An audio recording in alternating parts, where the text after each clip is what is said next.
Police ಸಮವಸ್ತ್ರ ಅಂದ ತಕ್ಷಣ ನಮಗೆ ನೆನಪಾಗೋದೇನು?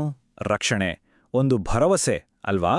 ಆದ್ರೆ ಅದೇ ಸಮವಸ್ತ್ರದೊಳಗೆ ಒಬ್ಬ ಕ್ರೂರ, ಭೀಕರ ಹಂತಕ ಅಡಗಿದ್ದಂದ್ರೆ? ಹೌದು, ಇದು ರಕ್ಷಕನೇ ಭಕ್ಷಕನಾದ ಕತೆ.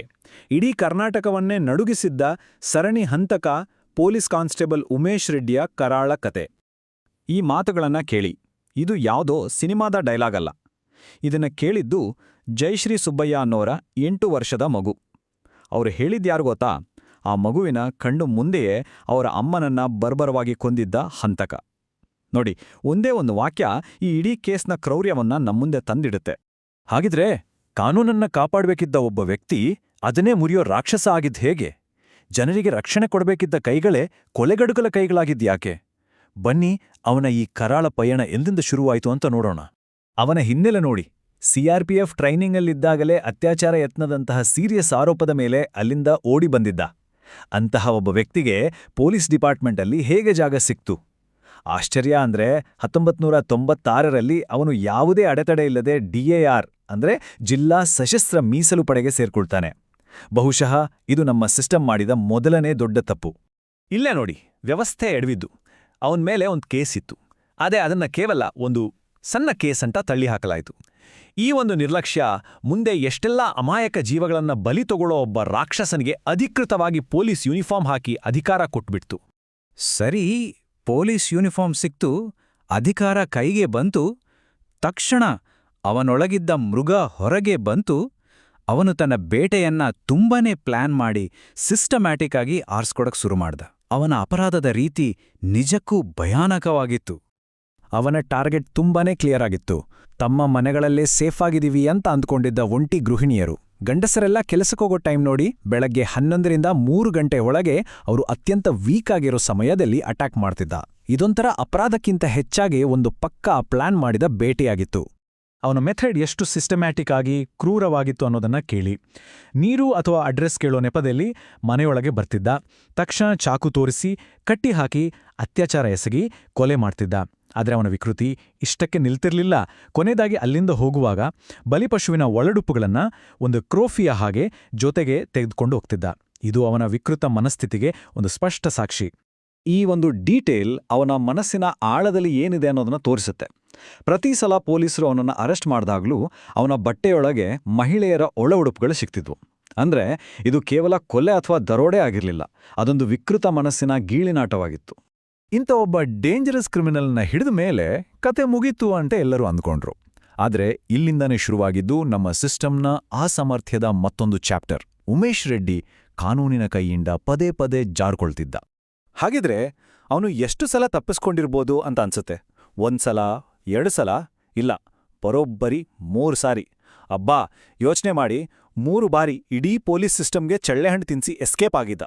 ಈ ಡೇಟ್ಗಳನ್ನ ನೋಡಿ, 1997, 1999 ಮತ್ತೆ 2002. ಪ್ರತಿ ಸಲ ಅವನು ತಪ್ಪಿಸ್ಕೊಂಡಾಗಲೂ ಜನರಲ್ಲಿ ಭಯ ಹೆಚ್ಚಾಗ್ತಿತ್ತೋ ಆರು ಪೊಲೀಸ್ ಸಿಸ್ಟಮ್ ಮೇಲಿನ ನಂಬಿಕೆ ಕಡಿಮೆ ಆಗ್ತಿತ್ತು. ಅವನು ಎಸ್ಕೇಪ್ ಆದಾಗೆಲ್ಲ ಹೊಸ ಅಪರಾಧಗಳನ್ನ ಮಾಡೋಕೆ ಅವನಿಗೆ ಅವಕಾಶ ಸಿಕ್ಕ ಹಾಗಾಗ್ತಿತ್ತು.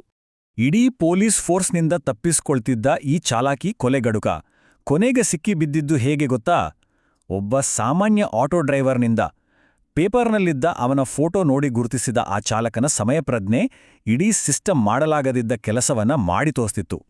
ಅವನನ್ನ ಕೊನೆಗೂ ಹಿಡಿದಾಗ ಅವನ ಬ್ಯಾಗ್ನಲ್ಲಿ ಸಿಕ್ಕ ವಸ್ತುಗಳು ಅವನ ವಿಕೃತಿಯ ಆಳವನ್ನ ಇಡೀ ಜಗತ್ತಿನ ಮುಂದೆ ಇಟ್ಟವು. 10 ಮಹಿಳೆಯರ ಒಳ ಉಡುಪುಗಳು, ಸೀರೆಗಳು, ಚೂಡಿದಾರುಗಳು. ಆ ಬ್ಯಾಗ್ನಲ್ಲಿದ್ದ ಪ್ರತಿಯೊಂದು ವಸ್ತುವು ಅವನು ನಡೆಸಿದ್ದ ಒಂದೊಂದು ಭೀಕರ ಕೃತ್ಯದ ಮೂಕ ಸಾಕ್ಷಿಯಾಗಿತ್ತು. ಸರಿ, ಅವನನ್ನ ಅರೆಸ್ಟ್ ಮಾಡಿದ್ಮೇಲೆ ಬೀದಿಗಳಲ್ಲಿ ನಡೀತಿದ್ದ ಬೇಟೆ ನಿಂತೋಯ್ತು. ಆದರೆ ಕೋರ್ಟ್ ರೂಮ್ಗಳಲ್ಲಿ ಒಂದು ದಶಕಗಳ ಕಾಲದ ಹೋರಾಟ ಶುರುವಾಯಿತು. ಬಲಿಪಶುಗಳಿಗೆ ನ್ಯಾಯ ಸಿಗೋ ದಾರಿ ಅಷ್ಟು ಸುಲಭವಾಗಿರಲಿಲ್ಲ, ಬಹಳ ದೀರ್ಘವಾಗಿತ್ತು. ಈ ನಂಬರ್ಗಳನ್ನ ನೋಡಿ, ಇದು ನಮ್ಮ ನ್ಯಾಯ ವ್ಯವಸ್ಥೆ ಎದುರಿಸೋ ಸವಾಲುಗಳನ್ನ ಕಣ್ಣಿಗೆ ಕಟ್ಟಿದಾಗೆ ತೋರಿಸುತ್ತೆ. ಅವನು ಬಾಯ್ಬಿಟ್ಟು 18 ಕೊಲೆ ಮಾಡಿದ್ದೀನಿ ಅಂತ ಒಪ್ಕೊಂಡಿದ್ದ. ಅದೇ ಕೋರ್ಟ್ನಲ್ಲಿ ಪ್ರೂವ್ ಆಗಿದ್ದು ಬರೀ 9 ಕೇಸ್ ಅಷ್ಟೇ. ಯಾಕಿರ್ಬೋದು? ಯಾಕಂದ್ರೆ ಅವನು ಮಾಡ್ತಿದ್ದ ಪ್ರತಿಯೊಂದು ಅಪರಾಧಕ್ಕೂ ದರೋಡೆಯ ಬಣ್ಣ ಬಳಿದು ಸಾಕ್ಷಿಗಳನ್ನ ನಾಶ ಮಾಡ್ತಿದ್ದ. ಇದರ ಪರಿಣಾಮ ಎಷ್ಟೋ ಕುಟುಂಬಗಳಿಗೆ ನ್ಯಾಯ ಅನ್ನೋದೇ ಸಿಗ್ಲಿಲ್ಲ. 2006ರಲ್ಲಿ ಗಲ್ಲು ಶಿಕ್ಷೆ ವಿಧಿಸಲಾಯಿತು. ಆದರೆ 2022ರಲ್ಲಿ ಅದೇ ಶಿಕ್ಷೆ 30 ವರ್ಷಗಳ ಜೈಲುವಾಸಕ್ಕೆ ಬದಲಾಯಿತು. ಇದರ ಮಧ್ಯೆ 16 ವರ್ಷಗಳ ಕಾನೂನು ಹೋರಾಟ. ಬಲಿಪಶುಗಳ ಕುಟುಂಬಗಳು ನ್ಯಾಯಕ್ಕಾಗಿ ಕಾಯ್ತಲೇ ಇದ್ರು. ಇದು ನಮ್ಮ ದೇಶದಲ್ಲಿ ನ್ಯಾಯ ಸಿಗುವಲ್ಲಿ ಆಗೋ ವಿಳಂಬಕ್ಕೆ ಒಂದು ನೋವಿನ ಉದಾಹರಣೆ. ಆರಂಭದಲ್ಲಿ ಗಲ್ಲು ಶಿಕ್ಷೆ ಕೊಡುವಾಗ ಕೋರ್ಟ್ ತುಂಬಾನೇ ಸ್ಪಷ್ಟವಾದ ಮಾತನ್ನ ಹೇಳಿತ್ತು. ರೆಡ್ಡಿಯ ಕೃತ್ಯಗಳು ಅಪರೂಪದಲ್ಲೇ ಅಪರೂಪ. ಅವನು ಸುಧಾರಣೆಯಾಗೋಕೆ ಸಾಧ್ಯವೇ ಇಲ್ಲದ ವ್ಯಕ್ತಿ. ಸಮಾಜಕ್ಕೆ ಅವನಿಂದ ಯಾವತ್ತಿಗೂ ಅಪಾಯ ತಪ್ಪಿದ್ದಲ್ಲ ಅಂತ. ಒಬ್ಬ ವ್ಯಕ್ತಿಯ ಅಪರಾಧಗಳು ಇಡೀ ಸಮಾಜಕ್ಕೆ ಹೇಗೆ ಪ್ರಶ್ನೆಗಳನ್ನ ಕೇಳಬಲ್ಲದು? ಉಮೇಶ್ ರೆಡ್ಡಿ ಪ್ರಕರಣ ಕೇವಲ ಒಬ್ಬ ಸೀರಿಯಲ್ ಕಿಲ್ಲರ್ನ ಕಥೆಯಾಗಿ ಉಳಿದಿಲ್ಲ. ಅದು ನಮ್ಮ ವ್ಯವಸ್ಥೆಯಲ್ಲಿದ್ದ ಲೋಪಗಳನ್ನ ಹಾಗೂ ಸಮಾಜವಾಗಿ ನಮ್ಮ ಜವಾಬ್ದಾರಿಗಳನ್ನ ನಮಗೆ ನೆನ್ಪು ಮಾಡಿಕೊಡ್ತು. ಕೊನೆಗೆ ನಾವೆಲ್ಲ ಅರ್ಥ ಮಾಡ್ಕೊಳ್ಬೇಕಾದ ಪಾಠ ಇದೆ. ಈ ಪ್ರಕರಣ ಕೇವಲ ಉಮೇಶ್ ರೆಡ್ಡಿಯ ಕಥೆಯಲ್ಲ. ಇದು ನಮ್ಮ ಸಮಾಜಕ್ಕೆ ಹಿಡಿದ ಕನ್ನಡಿ. ಮಹಿಳೆಯರ ಸುರಕ್ಷತೆ, ಪೊಲೀಸ್ ವ್ಯವಸ್ಥೆಯಲ್ಲಿ ಆಗ್ಬೇಕಾದ ಸುಧಾರಣೆಗಳು ಮತ್ತೆ ನ್ಯಾಯಾಂಗದಲ್ಲಿ ಆಗುವ ವಿಳಂಬದ ಬಗ್ಗೆ ಇದು ಗಂಭೀರ ಚರ್ಚೆಗಳನ್ನು ಹುಟ್ಟುಹಾಕಿತು. ನಾವು ಈ ಒಂದು ಪ್ರಶ್ನೆಯೊಂದಿಗೆ ಇವತ್ತಿನ ಈ ವಿಶ್ಲೇಷಣೆಯನ್ನ ಮುಗಿಸೋಣ. ನ್ಯಾಯ ಸಿಗೋದಿಕ್ಕೆ ದಶಕಗಳೇ ಬೇಕು ಅಂದಾಗ ಅದನ್ನ ನಿಜವಾದ ನ್ಯಾಯ ಅಂತ ಕರೆಯೋಕ್ಕಾಗತ್ತಾ? ವಿಳಂಬವಾದ ನ್ಯಾಯವನ್ನೇ ನಿರಾಕರಿಸಿದ ಹಾಗೆ ಅಲ್ವಾ? ಈ ಪ್ರಶ್ನೆಗೆ ಉತ್ತರ ನಮ್ಮೆಲ್ಲರ ಮುಂದಿದೆ.